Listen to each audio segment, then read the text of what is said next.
Hi, this is the Personality Hacker Profiler tool, Type Anomalies. So there's different types that look like other types and they're anomalous. We're going to unpack that today. My name is Joel Mark Witt. I'm talking with Antonia Dodge, who's going to discuss this with me, and we're going to find some more understanding and some more nuance around some types that look like other types and how to distinguish the difference. So when I say type anomalies, I just gave you my impression of that, but Antonia, you start off by giving your impression of what you think that means. So I've noticed, and especially when I do programs, when I write a program for the general public, not for people who are in profiler training. For people in profiler training, we don't do just broad brush examples of different types. But I remember when I was doing the training on personality types in dating and attraction. Yeah. And one of the first things I had to do was... or no, not one of the first things, but one of the things I had to do was I had to give people clues on what to look for when they're looking for people of compatible types. Okay, so you're an ENFJ and you're highly compatible with, INTJs. Well, how do I know there's an INTJ? So then we broke that down a little bit. We showed maybe some of the classic examples of what an effectiveness person would look like, etc. And it's very broad brush. Basically, it was at the same level that you're going to see online a lot. There are a lot of celebrity types online. There are a lot of people who, show examples of people of certain personality types. And it's so funny because when I look at most of those lists, especially the celebrity type lists, most of the time it just makes me shake my head. I'm like, no, Tony Robbins is not an ESFP. How could you possibly think that? And I just kind of shake my head and I move on. And I haven't gotten into that world, into that game.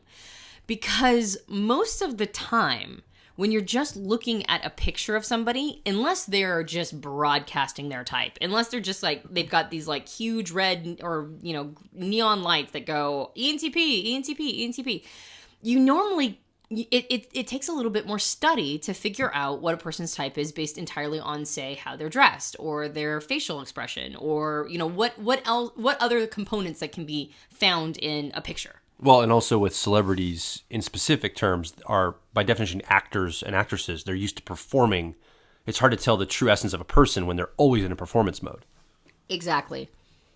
And on top of that, what makes it complicated is what we're calling in this profiler tool type anomalies. Now, they're not total anomalies. They're not like, they're not like the one exception to the rule. There are patterns to certain personality types, especially how their cognitive functions have given them feedback on how to utilize that function the best, that goes contrary to how you would imagine it. So this is where context really comes in. But I wanted to walk through some of these quote-unquote anomalies, some of these types or the people who are using certain cognitive functions that you would think that they would go one direction, but they actually end up going a very different direction. So let me give you an example of what I'm talking about. So you and I have been watching a lot of trash TV lately because it helps us detox from all the mental work that we do. And by we, I mean I. I've been watching... I love it because it's a great passive profiling tool it's caricatures, so it's really fun to passive profile. Seriously, if you want a passive profile, watch trash TV. And by trash TV, I mean like, quote unquote, reality television, which is not anywhere near the semblance of reality. But we've been watching some reality television, in part to just detox, and in part to passive profile. And we were watching a show called Millionaire Matchmaker, which is a delightfully terrible example of purely transactional relationships. And, of course, we were noticing almost all of them are effectiveness people. ESTJs, ISTJs, ENTJs, and INTJs. The people that hire the matchmaker are typically effectiveness people because they're quote-unquote buying a spouse in a sense. Yeah, they're buying the service, find me a spouse, because I'm not able to do it in my day-to-day life. Yeah. I'm not able to figure this out. I'm working too hard or whatever. So I'm just going to hire it out. And we initially thought that the person who is the matchmaker, she calls herself the millionaire matchmaker. We initially thought she was Harmony. Like, we were looking at her like, is she an ESFJ? Is she an ENFJ? And then all of a sudden it dawned on us, she's not an FJ at all. She's a TJ. In fact, she's an ETJ, most likely an ESTJ. Yeah. She's leading with effectiveness, but she's super girly. Like, she wears pink a lot, and she does Botox treatments, and everything about her is like, perfectly... Lots of jewelry. Her hair's always done well. And she's very critical of other people when they're not taking care of themselves to their optimum, right? And it just felt very Los Angeles FJ. But it's not. She is leading with effectiveness. And the reason why she's gone down the girly route is because it works. In her profession as a matchmaker, she shows up trying to exhibit as much femininity as she can. She does not have a feminine energy. She has a very masculine energy. But she shows up presenting very feminine. And it's because that's what works in her job. So even though she's effectiveness, she's not coming up with a very extroverted thinking, metricized, she's not coming up with all the showing up with all those stereotypes. She's showing up with an energy, or at least a visage of one, that she knows will get the job done. She's leading with effect. I mean, she's doing what works by looking girly. Another example that I was recently thinking of is actually me. Oh boy. Yeah. So on our YouTube channel, when we went through the 16 personality types, we just did these little snippets, 8-minute snippets of each of the 16 Myers-Briggs personality types. And of course, it was going to attract a lot of people who are into Myers-Briggs. And I was surprised at how many people said that they thought that I was an SFJ, an ESFJ, and an ISFJ. That's the energy that they believed that I was giving off, which I find very interesting. One of the reasons why, though, I believe is because I don't dress like you would imagine an accuracy person to dress. Now, even when I teach it, I say, what do accuracy people look like? They look like they couldn't care less. They've got tattoos, they've got piercings, they've got spiky hair. Like, they show up with this sort of quasi-anarchistic visage. Sure. And that's how you notice an accuracy person, which goes totally contrary to how I dress. I don't have a single tattoo. I've got a couple different piercings, but I very rarely wear earrings. Like, it's just really... I don't show up with that hard-edged, anarchistic, damn the man look that you would imagine from a thinker-perceiver. And one of the reasons why is because I can't be bothered to care that much. I really don't care. I mean, I want to look nice. I want to be attractive. Actually, I don't care if I look nice. I want to be attractive, really. Which, looking nice and being attractive are almost, not quite, but almost synonymous with each other. And I want to be attractive just like anybody else does. But I don't really, thinking about what I'm wearing, making sure that I'm wearing all this jewelry all the time. I mean, I'll put rings on because it's become habit and very fast. But if it isn't fast and easy, I will not take the time and trouble to do it. And that's actually a thinker-perceiver trait, right? If you think about a lot of thinker-perceiver people, especially ITPs, sometimes they have a stereotype of not being the most hygienic, right? Like, they may or may not have bathed this week if they're an INTP playing World of Warcraft. Their hygiene is dubious. And one of the reasons why is because they just don't want to have to think about it. So you can have that thinker-perceiver anarchistic look if the person cares enough to present to the world their identity. Or you can have the thinker-perceiver that seriously will wear what amounts to a uniform every day. We know of a very famous, famous in the internet marketing circles, but a very relied upon internet marketer, copywriter, etc., who is a thinker-perceiver. And he wears a uniform every day. He wears shorts, a white t-shirt, I believe, or a black t-shirt, and a pair of orange Converse every single day. And that is all he'll wear. Like, that is his uniform every day. And it's not because he wants to necessarily be wearing a uniform. It's because he doesn't want to have to think about it.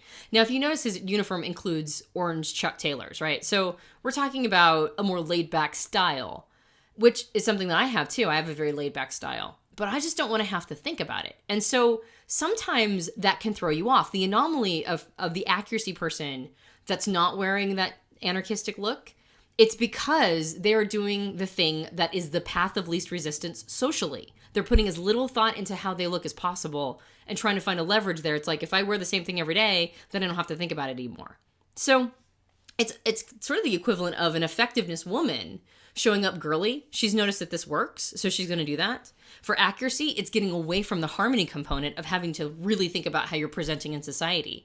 So these are the anomalies. These are the things, and I for those two, I don't think those are anomalies, actually. I think those are very common. Oh, I was going to say, I can think of 3 ETJ, not all ENTJ, but ETJ women. So they're leading with effectiveness that present very girly and feminine, almost as FE primaries, as harmony primaries, but they're not. They're definitely effectiveness primaries, but they feel that way when you first meet them because they've learned that that's a strategy that is acceptable socially and in the world. So you can see them presenting that way a lot. Mm-hmm. Have you noticed, I would say ETJ women are probably one of the anomalies that could potentially trip somebody up.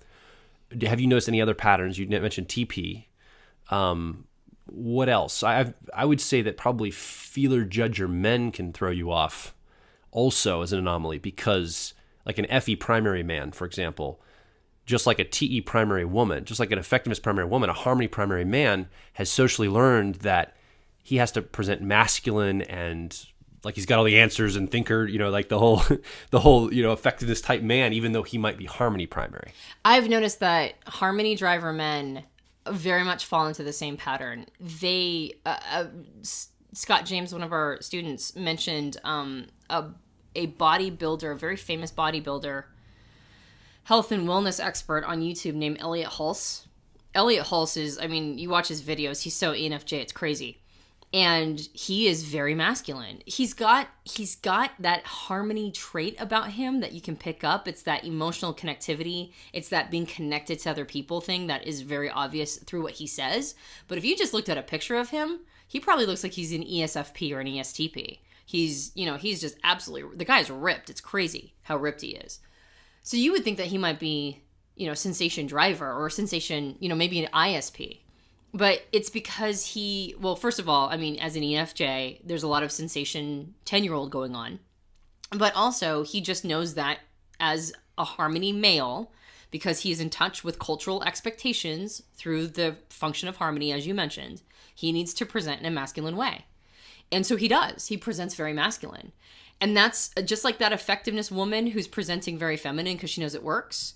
The harmony male may present very masculine because that is the social expectation of him. Mm-hmm. So it's really about understanding what's going on underneath the surface. It's not just how we're presenting, it's why we're presenting the way we are. And so in that way, you get a range of styles within the same function. For an accuracy person, you have the range of, for those thinker perceivers, you have the range of the damn the man anarchistic presentation, which is very much a message being sent, all the way over to, I don't want to have to think about this, so I'm going to wear the same outfit every day and see if I can get away with that, right? So now you have a range, and you're not just looking for the piercings and the tattoos, you're looking for somebody who also might just be lazy, right? Lazy when it comes to what they're wearing. For effectiveness, it's the same deal. You actually almost more want to look at their profession to try to figure out why they're dressing the way they are. If you suspect this person might be effectiveness, look at their profession and see if what they're wearing and how they're presenting is necessary for their profession. For harmony, ask yourself, what is the you want to know the context of the person's culture that they're in. What is the cultural expectation that they've been raised with? And that's why they're presenting in that way. Another, talking about harmony, another component is I like to think about Marilyn Manson as an INFJ. Now, Marilyn Manson's an INFJ, which throws a lot of people off. If you hear him interviewed, the guy is such an INFJ, it's crazy. But how does his look? How does his really, aggressive, very, shocking look, how is that harmony? He almost looks like an NP or a TP in some ways. Yes, he looks like a TP. Very much so. He looks like accuracy. Well, okay, again, INFJ. So that means that harmony and accuracy are going to be in his co-pilot and 10-year-old processes. That means it's in his conscious awareness. It means that as an INFJ, he's going to have a tendency to go TI tertiary or accuracy 10-year-old when he's feeling defensive. And he is dressed in a way that looks very defensive. But also, we're talking about perspectives driver. We're talking about somebody who is dressed with the message, don't even think you understand me.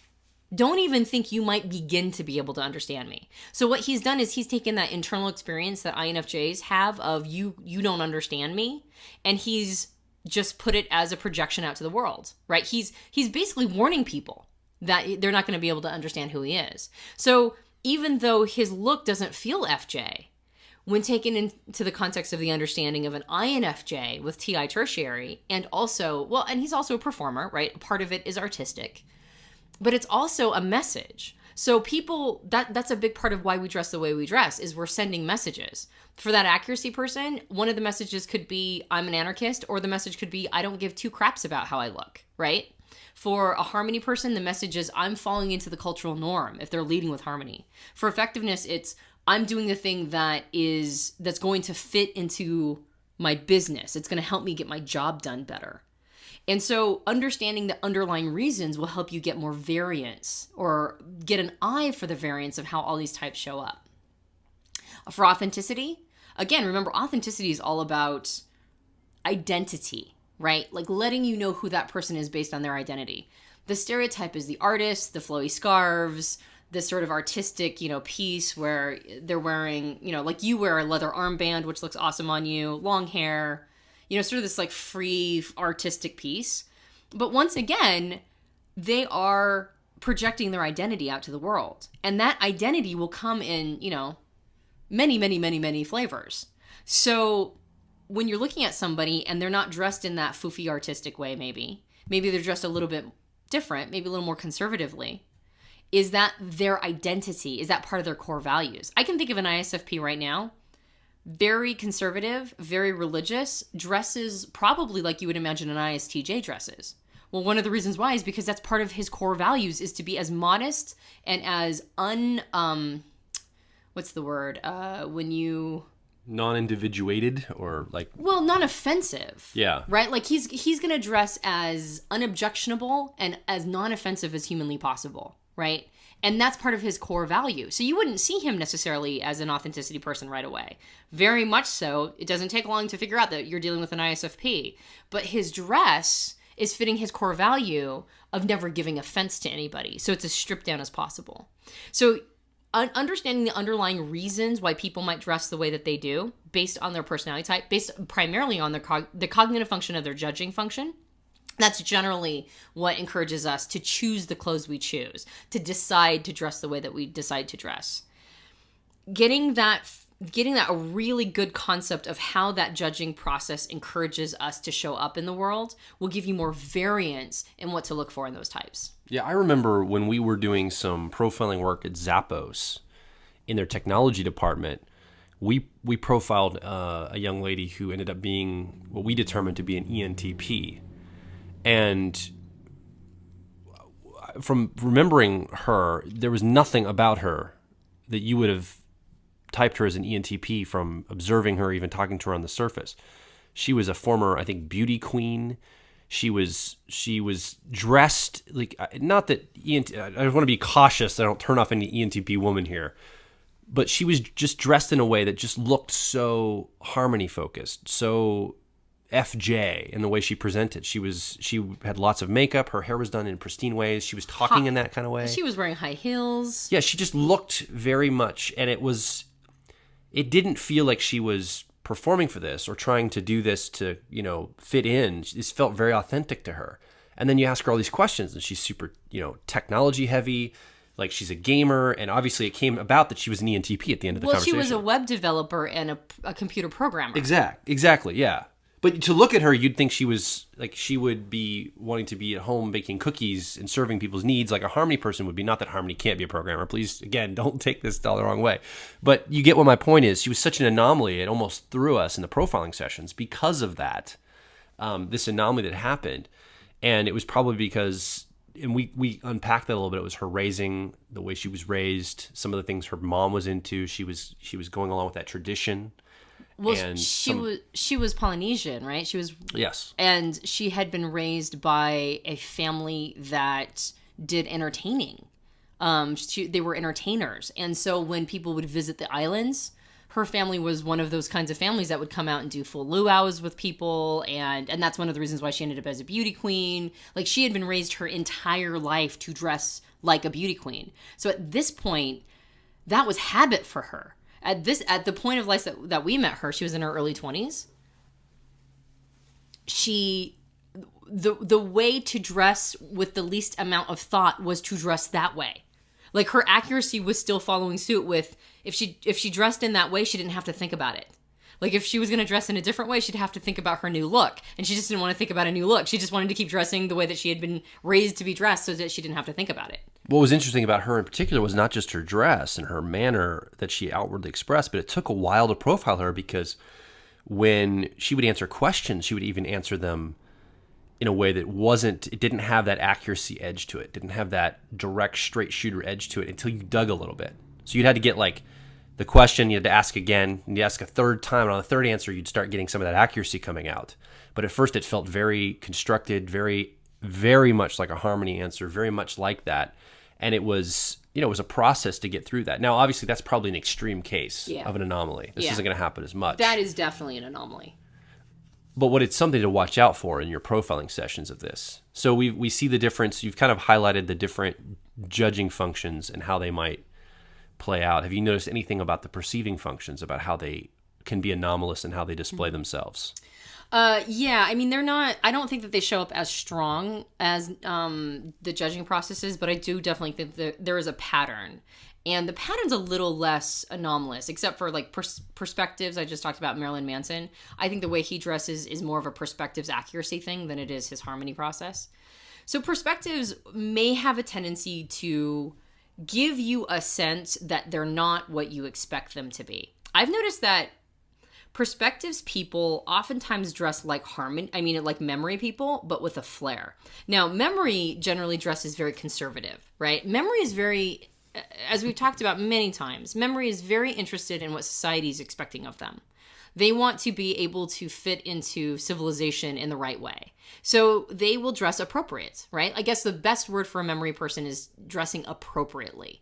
And so they'll dress they'll dress for the occasion. They'll dress for the job that they're in or what they want when they're, in an interview. The best word for them is the word appropriate. Perspectives has a tendency to dress similarly, but with a little bit of a flair that goes, you might not know me the way that you think you know me. I remember working in an accounting department many years ago, and most everybody in the accounting department was an SJ, except for one INFJ. And she dressed like everybody else, except that her glasses were different every day. She was probably in her 60s. She was probably 65 at the time. And one day they would be zebra print glasses, and the next day they would be flower print glasses, and like her glasses were different every single day, which was my first cue that this is probably not an SJ. This is probably something else. And it was just this little bit of a flair. It was a little bit of a message. You don't know me the way that you think you know me, right? Now, I don't want to derail that, but that, in my mind, it's somebody in their 60s. That could be them, having matured to the point where they're developing their inferior process, which would be exploration, to do something little tweak like that as a memory driver. So to understand, and there were other things that probably gave you a cue to the context if she's an INFJ besides that, because if that was the only thing she was doing, you could make an argument for, well, maybe she's going and exploring or playing with her exploration process in doing this. Absolutely. That is definitely a great point. I have noticed that memory people that are exploring, though, their exploration process, when they get older, they usually don't do it with the way they look. If they do, maybe their hair, maybe they get a fun hairdo or whatever. But usually it's like, we're going to go travel more now, or we're going to go do that vacation we always wanted to do, or, maybe I'll just paint the wall red. It's not usually a fundamental message in their look because they're not identifying with it. They're playing around with it. The way we dress is so much a part of our identity and what we're trying to tell everybody who we are.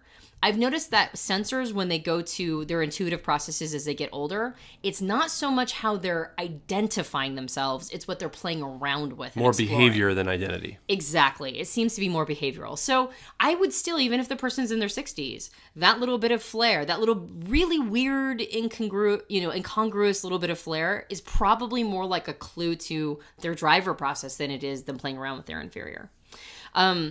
So so memory is the more conservative, dress appropriately for the occasion. Perspectives is similar, but with like a little bit of a kick. I've noticed that sensation people are, this could be sensation or harmony, but I have noticed this very much with sensation. They tend to like labels, like expensive versions of whatever it is that they're going for. So what is the most latest and greatest headphones?